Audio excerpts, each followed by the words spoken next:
Hey everybody out there, my name is Dragnix, and a little bit of a rant today. I am working on a first impressions and a review for Galaxy. I haven't come to my conclusion yet. I will say hold off on it for now until if you are looking for an opinion. I think there are some critical problems with it, in particular with performance, and so I will give my opinion when the time comes, but I don't think the game has shown me everything that it's got to offer at this point, so keep an eye out for that. But I want to talk today specifically about PR people, and in particular the differences between having a good PR person and having a bad PR person. Now, I've heard a lot of people say that PR is unnecessary, and I have to strongly disagree. PR is important for a games company. It is important for a reviewer, first of all. I mean, the fact of the matter is being able to reach out to someone, being able to, talk to them, get copies, get information, and being able to understand, hey, this is somebody I can talk to and go to get information. That's huge, because that information is going to be able to make me have decisions and being able to schedule myself in order to be able to do this kind of work. Now, what prompted this in particular? Well, this was prompted in particular with some stories that I am following up on with TechRaptor. As you know, I do writing for TechRaptor. I do some video editing for them. I've talked about, maybe I should move myself over there or not, but this is specific to some situations regarding the gaming community. Now, it is my understanding and my job, in essence, to sort of bring issues to light that may not necessarily be getting the mainstream attention that they should. In particular, there are games that come out, they get good hype or they don't get good hype, whatever, but they're sort of forgotten. And sometimes what happens with that is that situations sort of disappear into the ether. And sometimes that's very, very problematic, because those who are still trying to play the game or are still trying to experience the game in question may not be able to. Well, what do I mean? Well, there are a couple situations I'm looking at right now. Over in the Resident Evil 5 Gold on Steam, a lot of users have indicated some critical bugs, I would say, that have not been fixed by Capcom. They've issued one patch, but there's been no sort of official communication with Capcom since then. Now, the thing about bugs is the fact that, again, there is a certain level where a bug is not worth the development effort, and this is coming from the software engineering side. Those bugs that are what I would call level 5 bugs, where they're nice to have kind of situations, or they're very maybe a visual bug that only occurs in a certain situation kind of thing, where, yeah, it sucks, but in terms of maybe the effort versus cost there, I don't see the benefit. Now, on the flip side, when you have a bug, let's say, for example, on being unable to give your AI partner weapons in a game that's sort of co-op focused, that's a huge one. That's one that will affect the gaming experience all throughout the game, and I think that's a critical bug. That bug was fixed by the modding community in Resident Evil 5 Gold. It has not been fixed by Capcom. Now, for all the shit I've talked about Capcom over the last several months, and people who have watched this channel know that I am not necessarily a fan of Capcom lately, or people who have watched my TechRaptor stuff, I've written some negative articles about it because I don't think they respect the consumer enough, at least their corporate side. However, when it comes to their PR people, once you reach out to them, they seem to actually do something. And in particular, I don't want to name names because, again, it's sort of one of those things where it's like you don't want to bring too much attention to them, because then they're sort of unfocused because they have so many requests coming in. So I won't name names, but in particular, one PR person from Capcom has been very, very responsive, have answered me within the day on the weekday, but when it comes to weekends, of course, this person doesn't answer on the weekends. I don't expect that. But it's amazing to me that, for all the crap that I've talked about Capcom, this person has, brought information to me, has been able to help deal with situations. The Dark Void situation that I talked about, I reached out to her, and lo and behold, a day later, the situation was taken care of, and all these people who didn't have keys available, or being able to activate these keys, were all of a sudden able to activate them. That's a good PR person. That is a good person that I would say, yes, I want to work with you. And, say what you want about PR people. They are there to make the company look good. I understand that. But sometimes being able to make the company look good is being able to answer requests like that. You see, now I have this sort of in the back of my mind that it's like, okay, she helped me out. Now, will that affect coverage of Capcom? No, it won't. But will it also make me pause and maybe, go to her and ask for some clarification on something before I print something that may be scathing? Yes, it actually would. And that's the key portion. It's this reinforcement of good values that, okay, reward good behavior. And I really do think that, a good PR person can do that. Evolve PR, which you've probably heard me mention with, keys over the life of this channel. That's been nothing but positive. I mean, in fact, the other day, one of the newer people reached out to me, just said, hi, liked your content, I'm just here to say hello, and that's cool. I mean, that is the kind of thing where it's like, okay, you as a content creator do feel like you're sort of significant in terms of the fact that somebody is reaching out to you and saying, hey, we got another game coming in, soon, you may want to take a look at that, and, I just wanted to say hi and all that jazz. That does really do something in there, and the fact of the matter is, if I get, a game that comes across from them, I may be more likely to look at it because, again, it's a positive experience. Now, again, will that necessarily change what I look at? No. There are certain criteria for games that I look on the channel. I try to hit a wide variety of games, but there are certain games that I know, for example, that I just don't think I can cover in a good way. Like, for example, you've noticed probably that I tend to avoid strategy games on this channel, and there's a reason for that. I am a very different strategy player, and I know that for the majority of people, I don't think I could do a good job of coverage because of the fact that I just play the game so differently. I'm very much a builder in those games. I'm not a sort of a army person or necessarily a winner. In fact, most of the games I play, I usually don't finish because, I just like the build aspect of it. Now, I've ranted about, okay, good PR, but what's bad PR? Bad PR is when you have situations where you don't respond, or you don't respond in a timely manner, or you respond with information that it's obvious that you're trying to avoid a situation. And I think that's my biggest problem with PR in terms of, as a PR person, you need to handle situations. You need to be able to handle when problems come up or when situations come up that may not be of the greatest quality.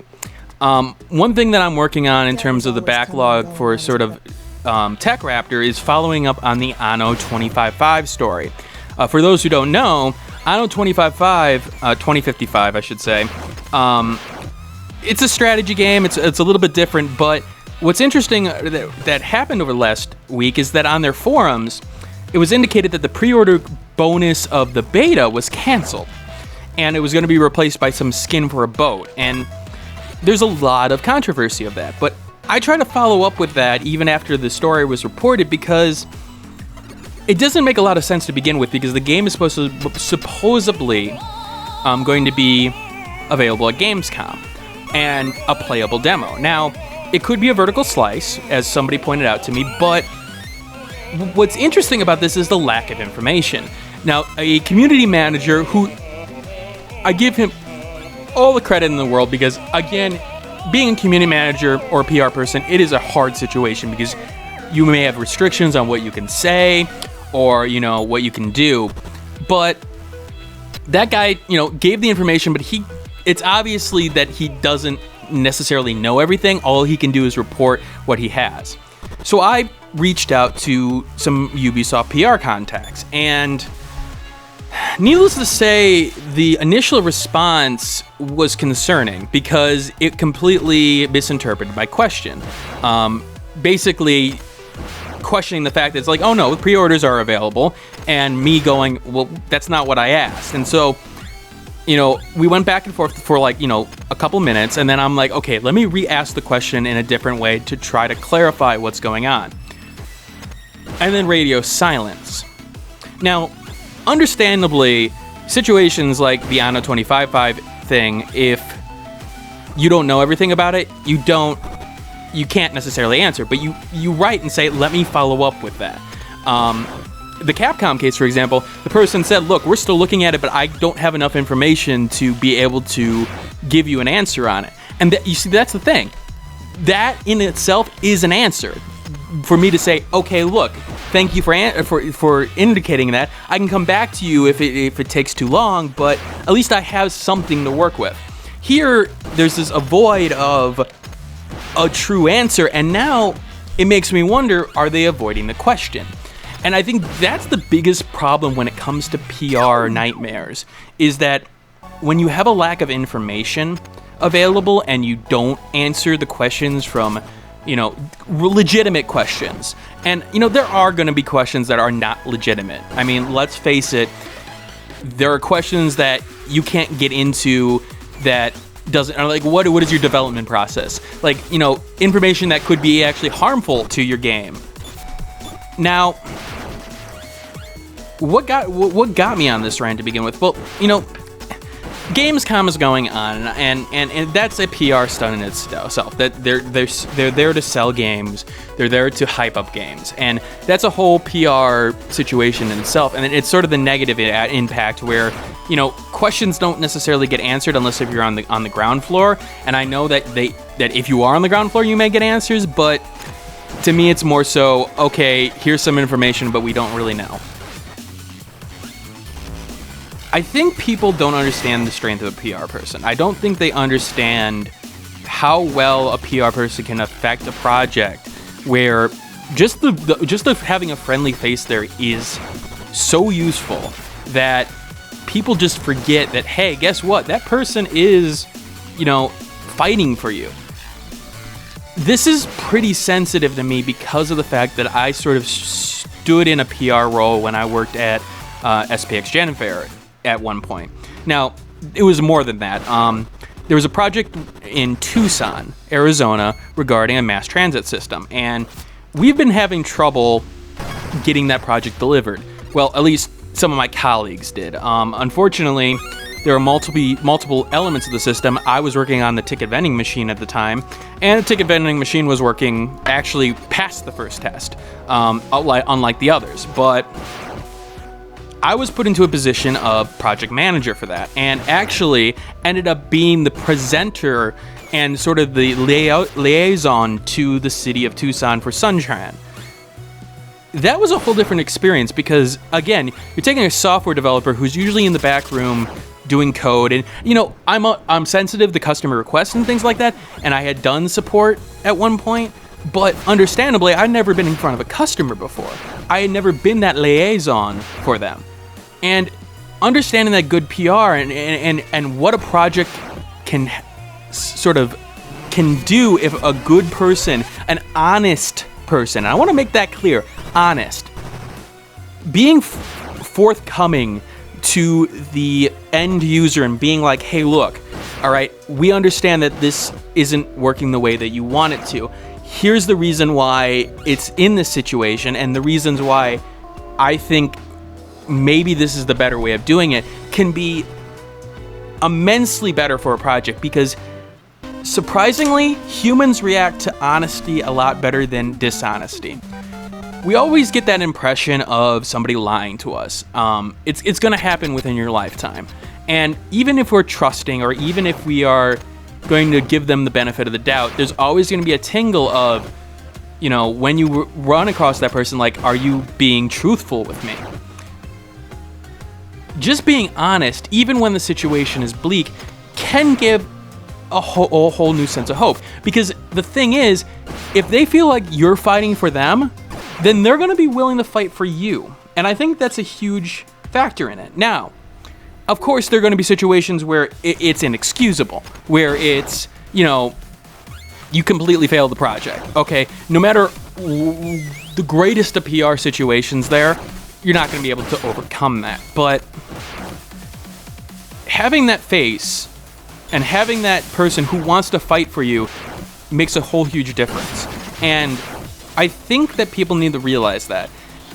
They need to realize that some of these situations, especially with like community managers, for example, those who get sort of shat on because of some decisions made by higher ups, understand that that's out of their control necessarily.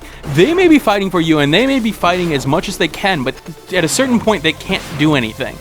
And understand that they are there to help you. Even if at times it may not seem like it, they may be doing their best at this point. Now, of course, there could be the opposite, like I alluded to. To me, it's usually pretty clear when you get certain language that is deflective, when language that is deflective versus understandingly deflective, like using the word, I understand, like, you know, saying that you understand the situation, saying that you empathize with the person, saying that, okay, I'm not exactly sure what we can do at this point, but let me take a look, as opposed to, you know, I'm not sure if that's a problem, or I'm not sure if that's worth our time, or, you know, we'll take a look at it with like sort of a condescending tone. PR is important, and regardless of whether or not you see negative PR people, the positive PR people are people that deserve your sort of grace, because, you know, they take a lot of shit. They sit there and they get punched over and over again, you know, with some of the negative stuff that happens, especially on the internet, and they sit there and they try to help you. And this is sort of a thank you to those people, saying, hey, look, I understand that, you know, content creators, gamers, you know, producers, things like that may not be the most friendly of people at times when they're frustrated. But the fact that you're willing to work with them and help them out, for those good PR people, thank you. Thank you for that, and thank you for being there to answer questions and to help out. The Capcom representative that I've been working with, thank you. Thank you for obviously giving a damn about the gamers in this situation, even though you may not have the pull that you necessarily need in order to take care of some of these situations. Thank you for attempting at this point. Thank you for really taking the time to say, okay, I'm going to try to help you guys out. I may not know everything, but I'm going to do it. And to those people who are the bad PR people, just go away. Just go away. Because no one wants your shit. Hey everybody, thanks for watching. If you like this content and want to see more of it, you may want to hit that subscribe button on the left hand side. If you like this video and want to see more of this content, take a look at this video on the left hand side as well. And if you missed my last video, take a look at the right hand side. Once again, thanks for watching, and keep on gaming.